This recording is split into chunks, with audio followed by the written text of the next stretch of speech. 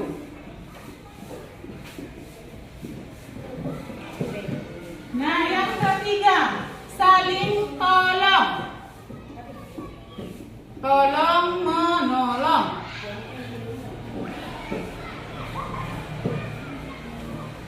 Yang keempat, berkata so. Apa? Berkata so?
mengerjakan PR. Berarti masuk juga ya. Mengerjakan PR. Nah, ini termasuk kesepakatan kita. Nanti jangan suka melanggar karena kesepakatan bersama. Nah, memberi salam udah tadi ya, ini sayang ya. Sekarang saling menghargai, sudah juga ya. Disiplin, sudah.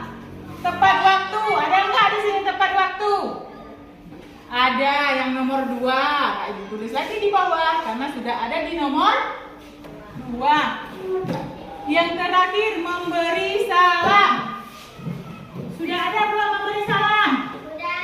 Sudah ada, berarti kesepakatan kelas kita yaitu ada 10 poin.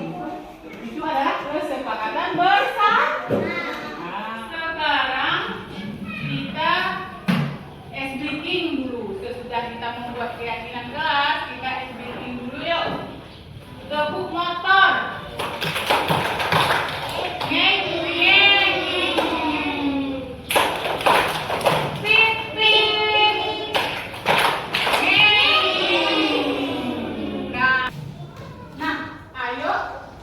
Selanjutnya kita bernyanyi yuk.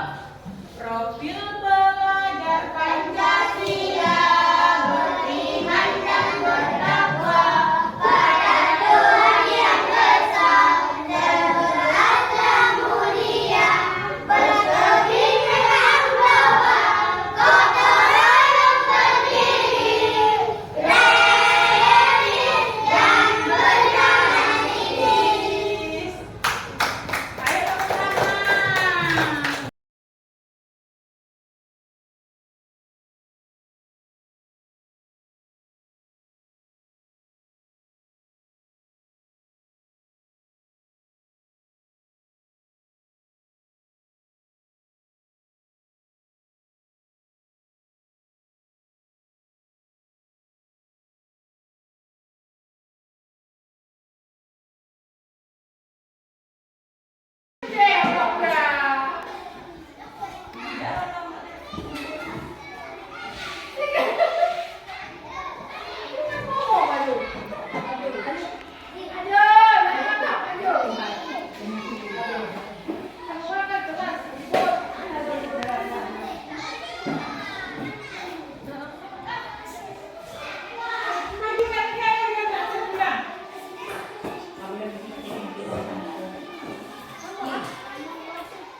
Assalamualaikum warahmatullahi wabarakatuh. Waalaikumsalam.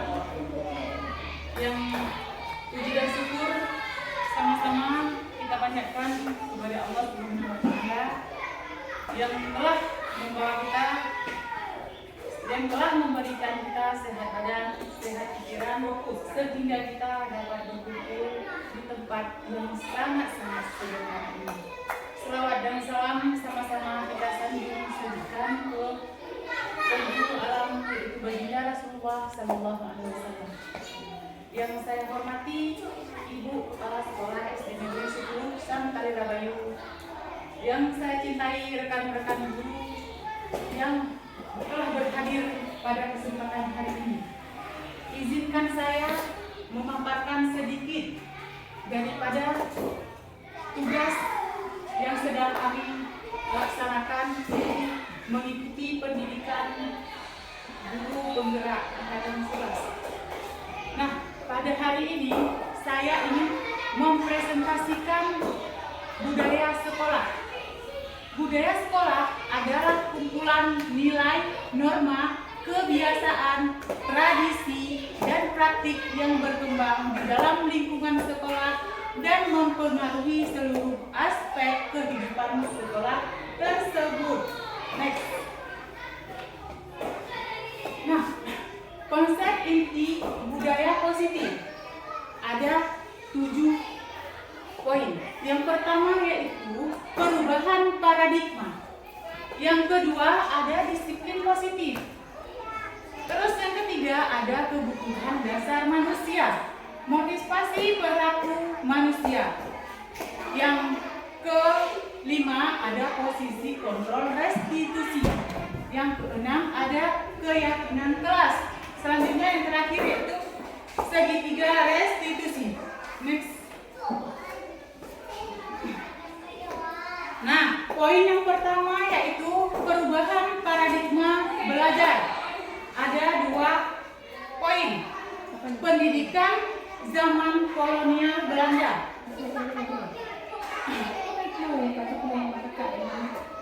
Zaman kolonial Belanda, rakyat hanya diajari berhitung, menulis dan membaca seadanya untuk kepentingan Belanda. Nah, poin yang kedua yaitu pendidikan paradigma baru yang kita jalani selama ini menurut Ki Hajar Dewantara. Pendidikan yang berpusat pada murid itu untuk mencapai kebahagiaan lahir dan batin yang setinggi-tingginya. Nah, perubahan paradigma baru ini yang dikemukakan oleh Ki Hajar Dewantara yaitu pembelajaran yang berorientasi pada penguatan kompetensi dan pengembangan karakter yang sesuai dengan nilai-nilai Pancasila.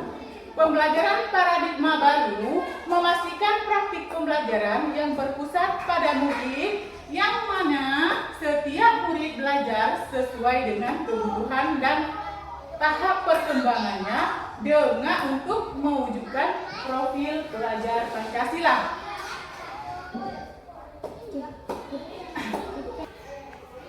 Ini ada gambaran yang mungkin sudah pernah kita lihat bersama. Ada pelajar Pancasila. Di sini ada beberapa item pelajar Pancasila.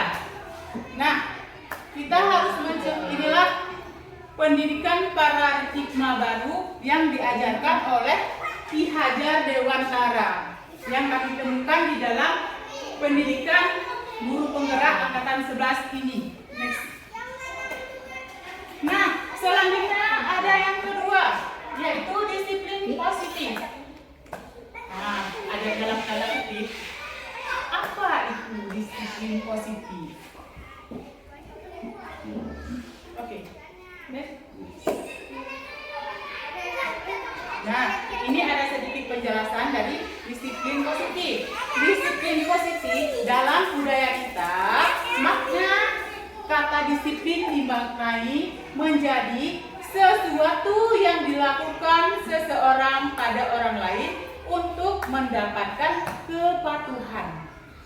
Nah, disiplin positif merupakan salah satu cara untuk menerapkan disiplin yang bertujuan untuk menumbuhkan kesadaran serta memberdayakan peserta didik tanpa imbalan penghargaan atau reward, ancaman atau hukuman. Nah, sebagai pendidik, tujuan kita adalah menciptakan peserta didik yang memiliki disiplin diri sehingga mereka berperilaku mengacu kepada nilai-nilai kebajikan universal dan memiliki motivasi intrinsik dalam perubahan perilaku ke arah yang lebih baik, bukan metode ekstrinsik. Next.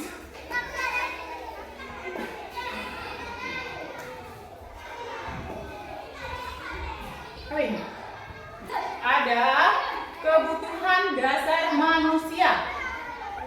Kebutuhan dasar manusia adalah segala sesuatu yang lakukan untuk mendapatkan apa yang kita inginkan.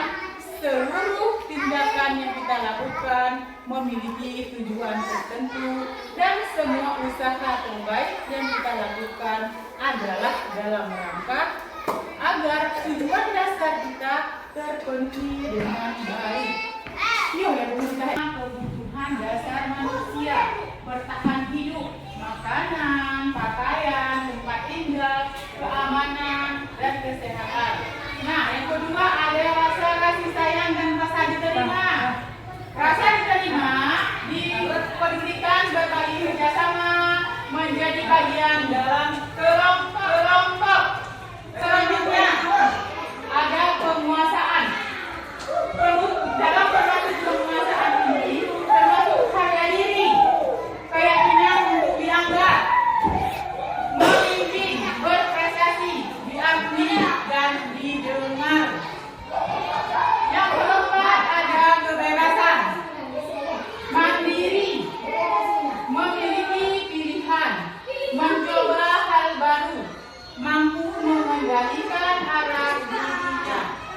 Nah, yang kelima yang termasuk dalam kebutuhan dasar manusia yaitu kesenangan.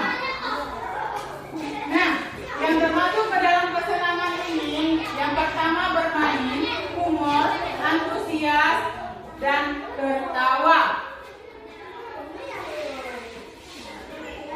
Selanjutnya ada motivasi perilaku manusia. Motivasi merupakan dorongan yang timbul pada diri sendiri secara sadar untuk melakukan suatu tindakan dengan tujuan tertentu. Ada dua jenis motivasi perilaku manusia. Yang pertama ada motivasi ekstrinsik, yaitu motivasi yang berasal dari luar. Nah, ada dua poin. Murid melakukan disiplin karena dikarenakan takut dihukum atau menghindari hukuman. Nah, motivasi ini berasal dari orang lain karena merasa dirinya takut dengan hukuman, maka murid tersebut harus berbuat. Yang kedua yaitu murid melakukan disiplin karena ingin mendapatkan imbalan berupa hadiah atau pujian dari orang lain.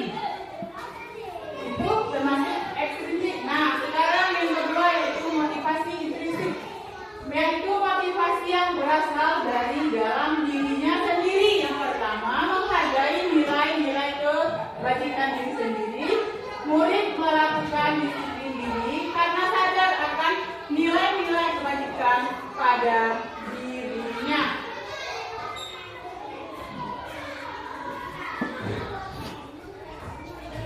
Nah, konsep disiplin dengan identitas gagal ada dua. Yang pertama hukuman, yang kedua penghargaan. Nah, di hukuman ini ada beberapa poin. Yang pertama menyakitkan, yang kedua tidak nyaman, yang ketiga murid merasa takut, yang keempat memaksa, yang kelima murid menyembunyikan kesalahan, terus selanjutnya murid menjadi rendah diri. Itu yang termasuk ke dalam hukuman. Nah, gimana dengan yang dikatakan penghargaan? Penghargaan yaitu tidak efektif. Yang kedua, merusak hubungan, sifat iri. Terus selanjutnya mematikan kreativitas. Yang selanjutnya menghukum dengan sistem ranking. Selanjutnya merampas tak menghargai dirinya.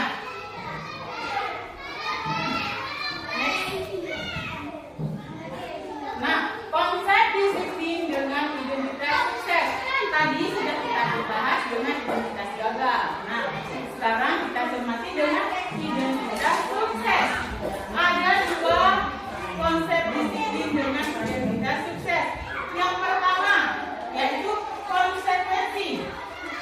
ada penguatan yang 8 jam. Perlu monitoring berkelanjutan. Jangan sampai diam di tempat. Tapi ini kita fokus untuk bisa berlanjut ke masa-masa yang akan datang. Nah, selanjutnya ada stimulus atau respon. Adanya respon dari siswa. Terus, murid menghormati peraturan, kehilangan waktu untuk merenungi kesalahan. Selanjutnya ada restitusi. Murid bertanggung jawab untuk perilakunya. Yang kedua, ada pemecahan masalah jangka panjang. Nah, yang ketiga, menghormati dirinya dan orang lain. Selanjutnya, teori kontrol. Dirinya memegang kontrol.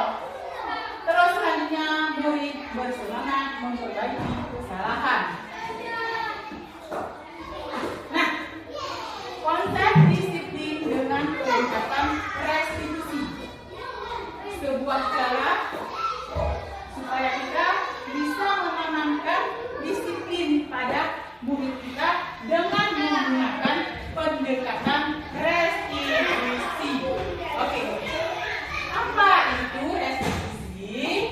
Nah, restitusi adalah proses menciptakan kondisi bagi murid untuk mencapai kesalahannya, sehingga mereka bisa kembali kepada kelompok mereka dengan karakter yang kuat. Next.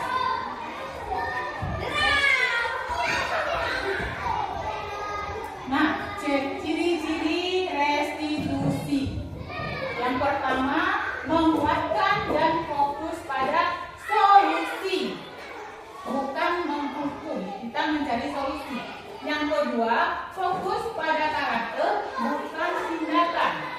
Selanjutnya, bukan menebus kesalahan, namun belajar dari kesalahan.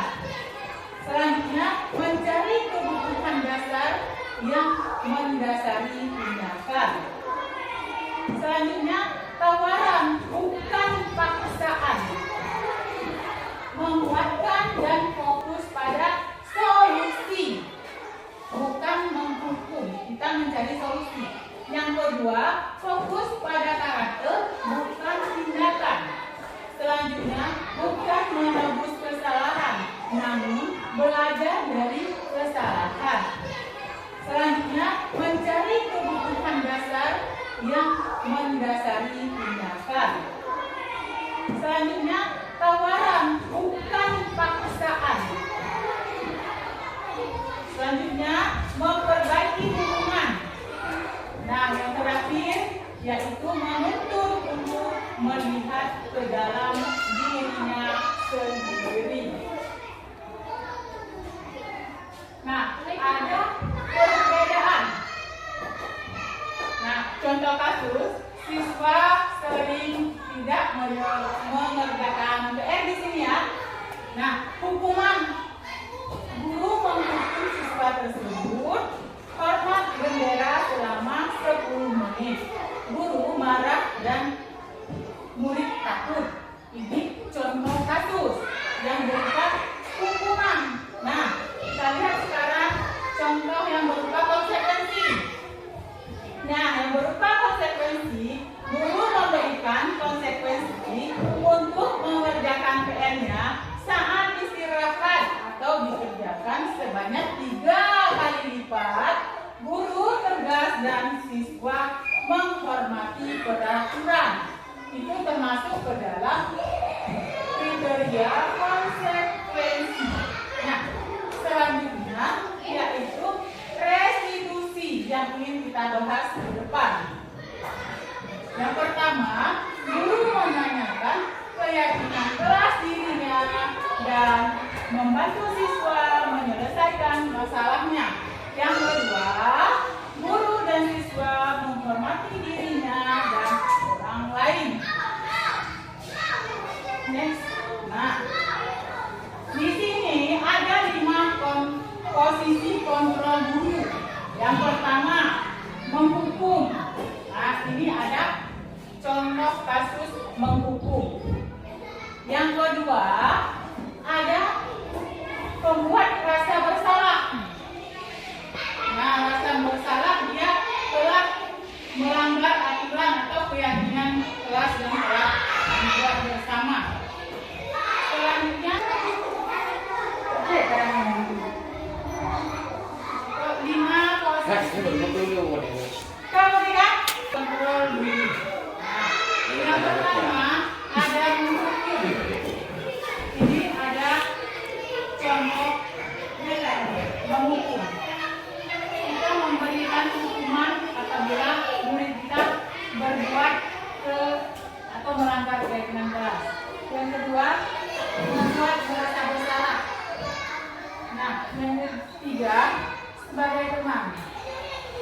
Yang keempat, bersifat memantau. Selanjutnya yaitu sebagai manajer. Next.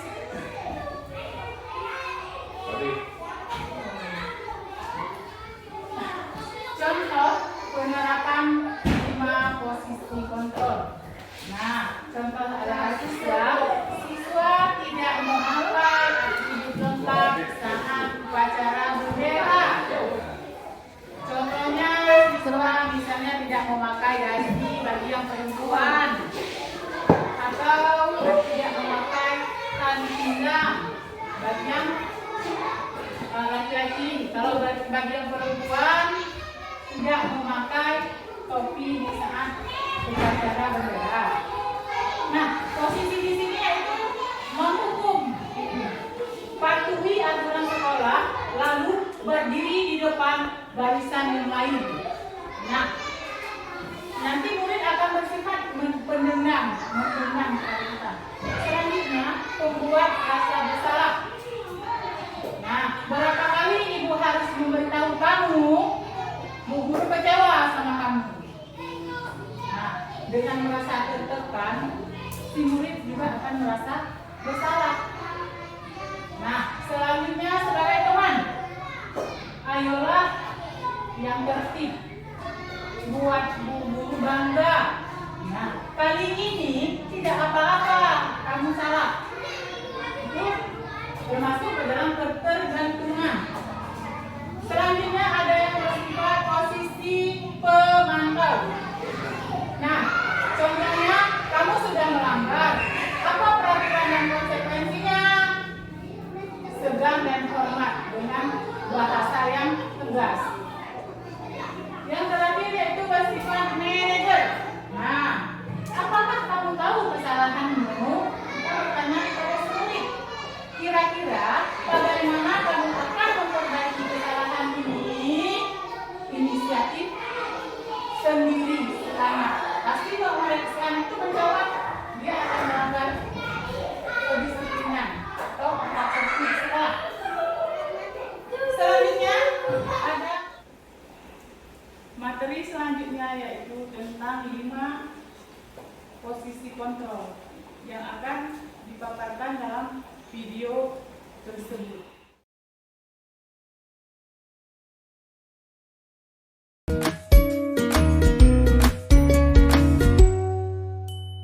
Salam bahagia Ibu dan Bapak guru hebat. Dalam penerapan disiplin positif restitusi, salah satu program yang dikembangkan adalah 5 posisi kontrol. 5 posisi kontrol dalam restitusi adalah proses perjalanan seorang pendidik agar dapat mengenali dirinya. Pada video kali ini, kita akan membahas tentang 5 posisi kontrol yang dikembangkan oleh Diane Goossen dan contoh penerapannya.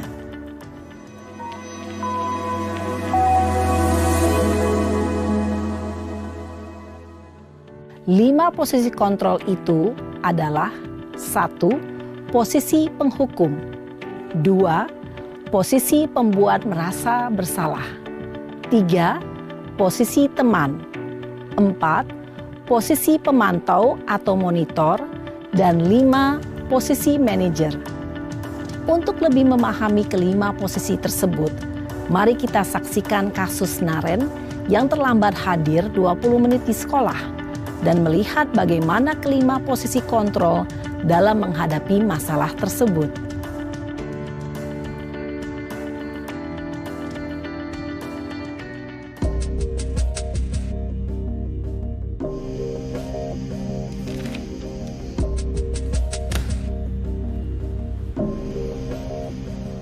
Naren! Sini kamu! Selamat pagi, Bu. Selalu terlambat. Kamu deh, pasti terlambat. Maaf, Bu. Saya... Apa? Apa coba? Alasan kamu apa lagi? Kapan sih kamu tidak terlambat? Malas sekali ya kamu jadi anak. Saya... Dasar pemalas. Gak kapok-kapok sih kamu. Sudah berapa kali terlambat? Sana, kamu keliling lapangan basket 2 kali. Kenapa saya harus keliling lapangan basket, Bu? Kenapa? Kamu mau lawan ibu? Berani-beraninya jawab. Sudah terlambat, masih berani jawab pula. Sekarang, keliling lapangan basket 5 kali sekalian. Biar kapok. Cepat. Pergi sana ke lapangan basket. Posisi penghukum biasanya berbicara dengan nada tinggi, menghardik, menunjuk-nunjuk, menyakiti, dan menyindir. Hukuman bisa berupa fisik maupun psikis. Ibu dan bapak guru hebat. Dampak yang terjadi pada murid ketika guru berada pada posisi penghukum adalah murid cenderung akan memberontak, bahkan menyimpan dendam.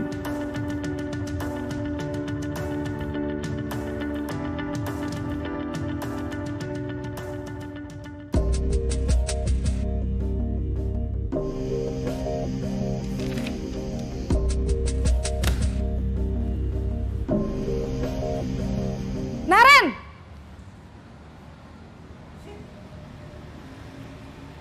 Selamat pagi, Bu. Naren. Kamu kenapa terlambat lagi, Nak?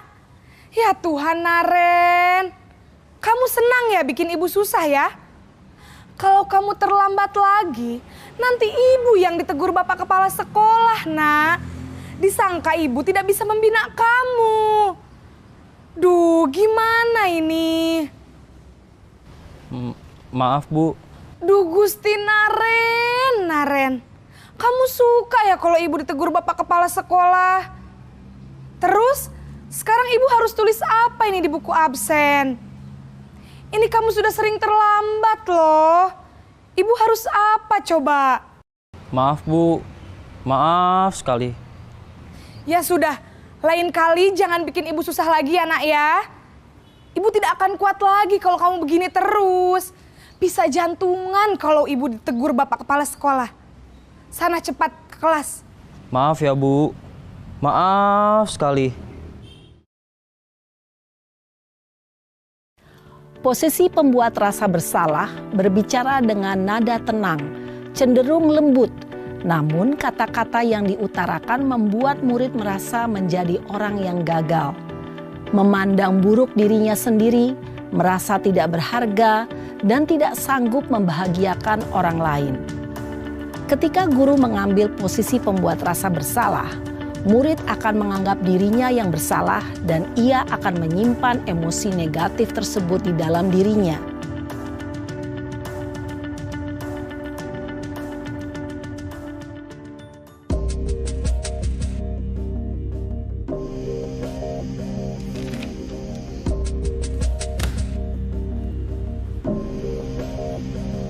Naren!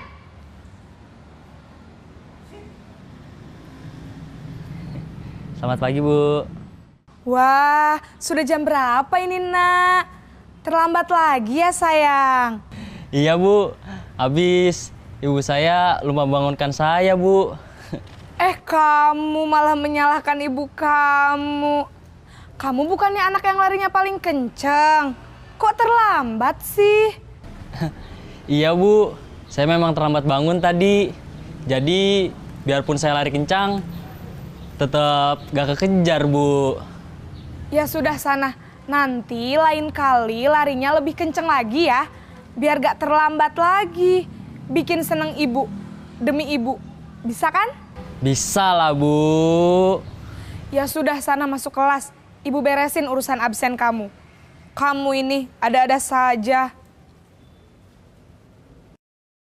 Dalam posisi teman, guru berbicara dengan nada suara ramah, akrab, cenderung bersenda gurau untuk menjaga suasana tetap santai. Murid akan merasa senang, aman, dan akrab dengan guru. Identitas yang tercipta adalah identitas sukses atau berhasil. Namun, perlu diingat, karena ini masih dorongan eksternal, maka ada faktor ketergantungan dari murid kepada orang tertentu. Di sini guru absennya, sehingga di lain waktu murid bisa berperilaku baik, namun hanya kepada orang-orang tertentu saja.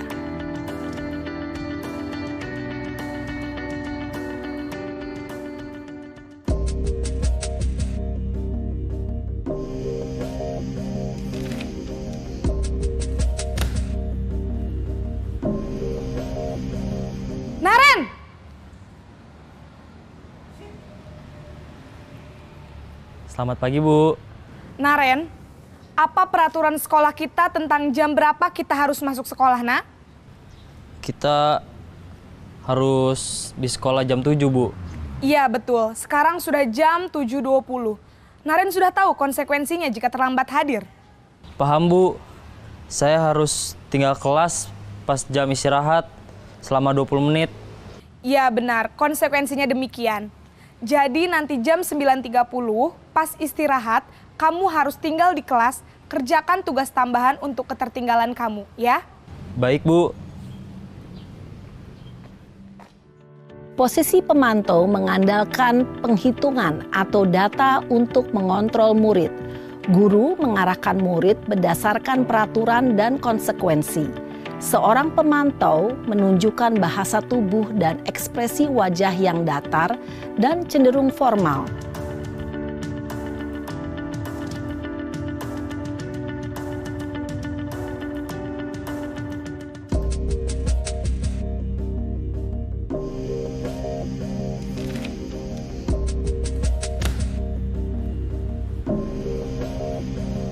Naren!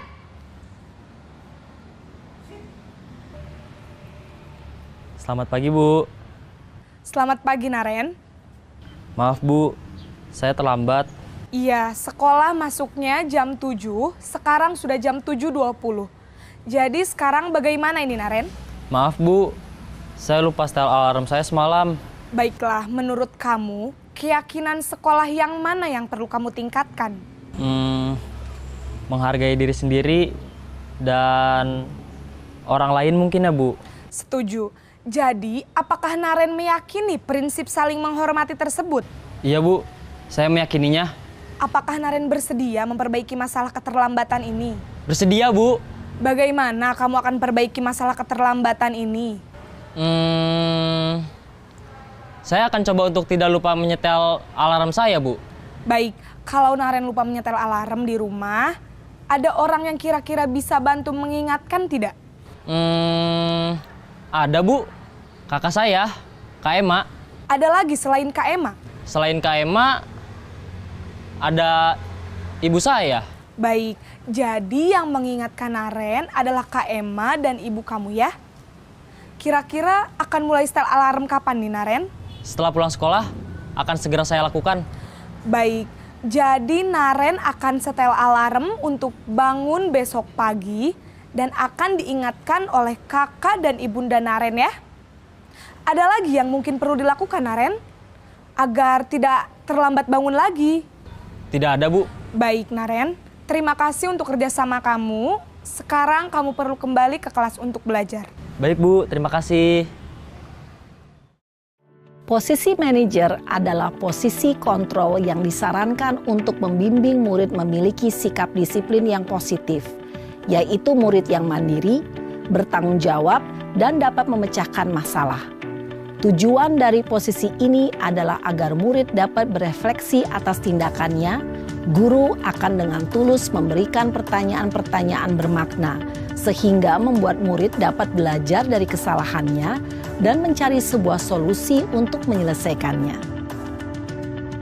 Ibu dan Bapak guru hebat, setelah mengamati adegan kelima posisi kontrol tadi, kira-kira posisi mana yang paling ideal? Posisi mana yang dapat menunjang motivasi intrinsik murid? Ya, tentu posisi manajer. Posisi ini memang posisi ideal yang ingin dituju setiap pendidik.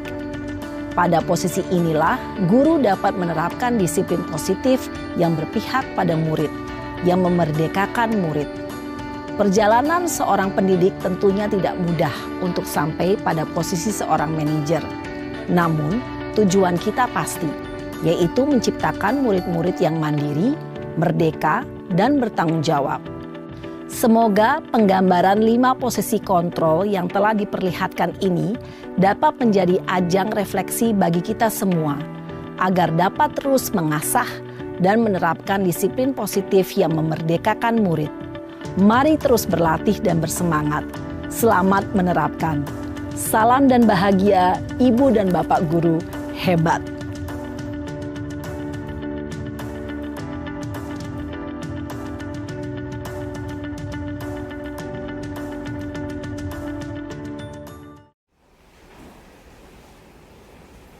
setelah kita menonton video barusan, terdapat 5 posisi kontrol sebagai acuan kita untuk merefleksikan pendidikan untuk anak-anak di sekolah. Selanjutnya ada keyakinan kelas. Nah, mengapa keyakinan kelas? Mengapa tidak peraturan kelas saja kita buat? Nah, mengapa kita memilih peraturan tentang penggunaan helm pada saat mengendarai kendaraan roda 2 atau motor?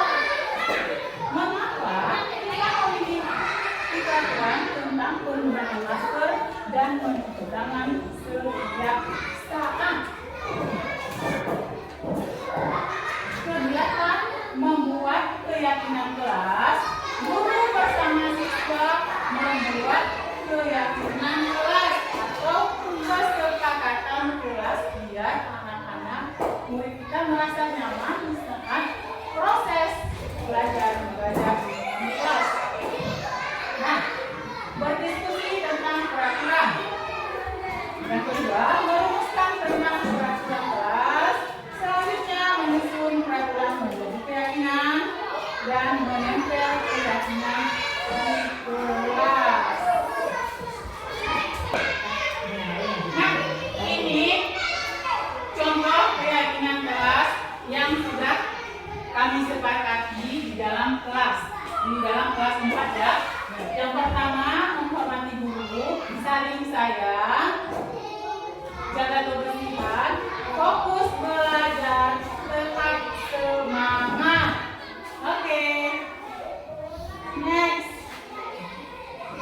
Bagaimana pembentukan keyakinan kelas?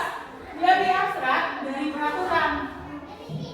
Nah, sedikit saja agar mudah diingat, tidak perlu bertele-tele bahasanya. Nah, berupa pertanyaan pernyataan universal sesuai dengan kondisi kelas agar mudah diterapkan. Nah, dibuat dalam bentuk positif. Selanjutnya, semua warga kelas dilibatkan pada saat pembuatan keyakinan kelas. Next. Nah, di sini ada segitiga restitusi. Langkah-langkah segitiga restitusi. Yang pertama, menstabilkan identitas. Setiap orang pasti melakukan kesalahan. Yang kedua, validasi tindakan yang salah. Kamu tentu punya alasan mengapa melakukan itu. Selanjutnya, menanyakan keyakinan kelas. Kamu ingin menjadi orang seperti apa?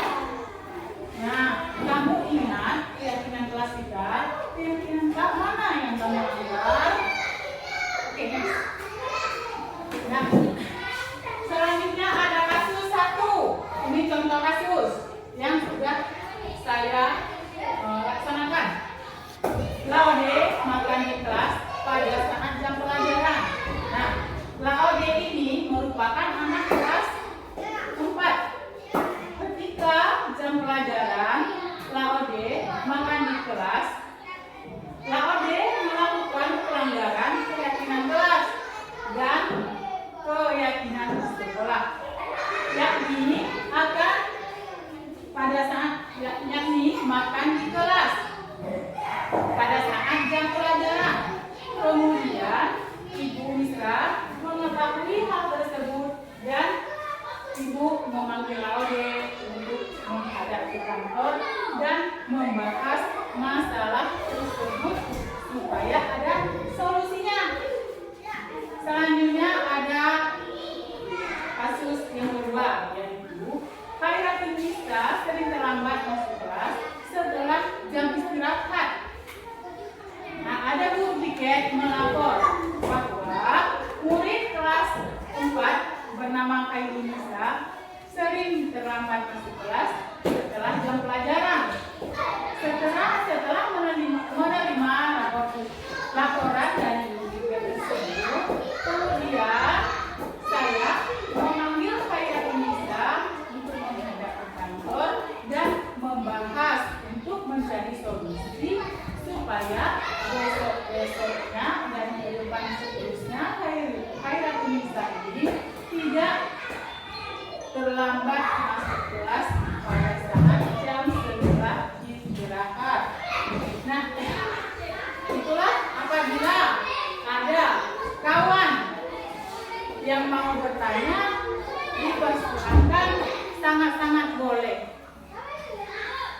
Kak. Bu Misra, seperti saya mau bertanya, apakah selama ini Bu Misra telah melaksanakan segitiga restitusi itu?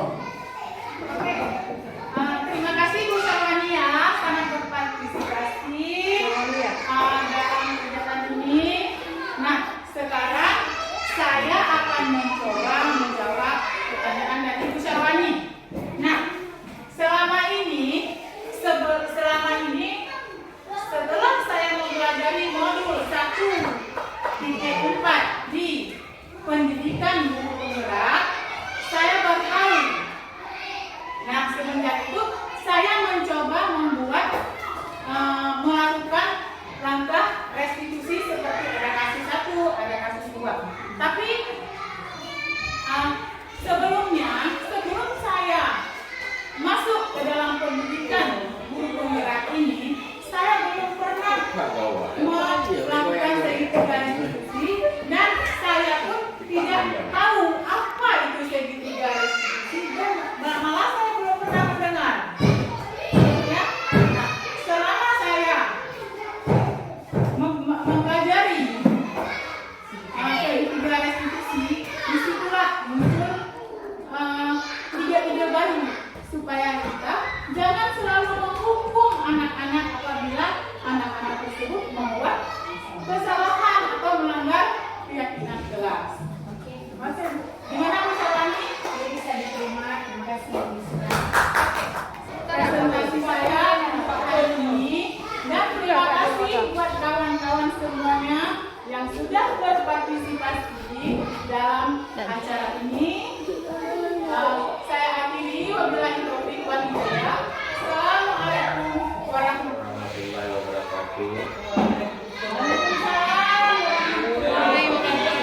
Kepada Sekolah Teknologi Kepolisian Salida Bayu, kami mengucapkan terima kasih kepada Ibu Misra yang telah memaparkan cara restribusi kontrol dalam menangani warga sekolah. Alhamdulillah, dengan penjelasan Ibu, kedepannya kita akan melaksanakan bagaimana cara menyelesaikan masalah menggunakan restitusi kontrol. Jadi dengan penjelasan itu mudah-mudahan dapat kita terapkan ke depan di sekolah. Hanya ini yang dapat saya sampaikan. Saya akhiri, wabillahi taufiq wal hidayah. Wassalamualaikum warahmatullahi wabarakatuh. Waalaikumsalam. Assalamualaikum warahmatullahi wabarakatuh. Saya ucapkan terima kasih kepada Bu Misra karena telah memaparkan budaya positif di sekolah kami, di mana sebelumnya saya belum mengetahui apa itu budaya positif. Hari ini alhamdulillah saya sudah mengerti apa itu budaya positif. Sedikitnya saya bisa memahami tentang memecahkan masalah. Di situ ada dijelaskan sama Bu Misra yang bahwa kita memecahkan masalah yang ada di sekolah sebaiknya kita menggunakan segitiga restitusi. Alhamdulillah saya sudah mengerti bagaimana memecahkan masalah yang seharusnya di sekolah. Saya ucapkan terima kasih kepada Bu Misra karena ilmunya yang Ibu Misra berbagi buat kami bisa kami gunakan dan bisa kami terapkan di sekolah. Sekian dari saya, Bu Sarwani. Saya akhiri, wabillahi taufiq wal hidayah. Assalamualaikum warahmatullahi wabarakatuh.